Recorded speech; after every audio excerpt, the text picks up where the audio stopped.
by the time I came across the Earth Charter, right here in Costa Rica, I met Miriam Villela, Stephen Rockefeller, right here. I had been working, this was in 2001, I had been working from 1994, actually 1992, on Canadian-funded grants on ecological integrity. And lo and behold, this was the first time, other than the Clean Water Act of 1972 and the 1978 Great Lakes Water Quality Agreement, ratified in 1988, when I saw the use of that term, which was indeed law, U.S. law, but also binational agreement law. So it was more important than just a conceit I had in my head. It was a very important concept, but it did not appear or it was not easily accepted by environmental ethicists. That's the whole point. In fact, ecological integrity, we started studying it to understand its meaning first. So for me to recognize it into something that was a charter was really a complete boon.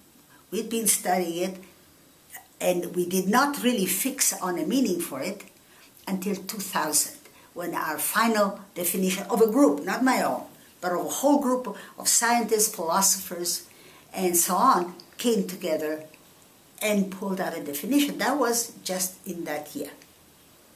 It has principles that are absolutely necessary. They're not an international law. Like I said, integrity is only, that's the main one I worked on. I cannot comment on the whole Earth Charter because I have not worked on every issue. But our strong point, this is the Global Ecological Integrity Project that became the Global Ecological Integrity Group. That's what we're meeting here for. That's why we recognize the Earth Charter. Why is it important? Because the world is being completely ruined because ecological integrity is not considered. And if we, you and I, we're just organisms, right?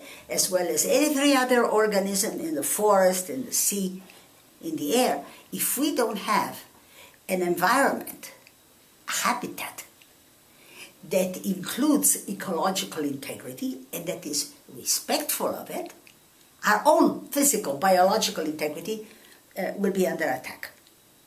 That is why it is a very important ethical thing to consider it, to involve it in our work, and to try and make it, as I said this morning, in some way accepted in international law, which it is not yet.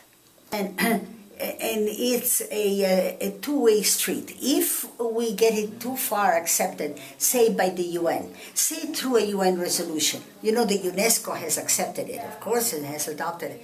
But if it is too much an accepted thing by authoritarian associations such as the UN, it is possible that they would transform its meaning. We might lose the core beliefs of the global, of the Earth Charter. So it's a two-way street. I'm the one who pushes for having it recognized in law, is so that people can appeal to it. In other words, I'd like to see it at least as soft law, like perhaps the precautionary principle that's pretty much accepted in court cases, in legal instruments, and so on. I'd like to see a similar status for the Earth Charter. But the precautionary principle is just two words, and the sense is pretty clear. But the Earth Charter has so many controversial aspects, one of which is precisely ecological integrity, that it's possible that those who would adopt it would twist its meaning to please other stakeholders, and that would be a disaster.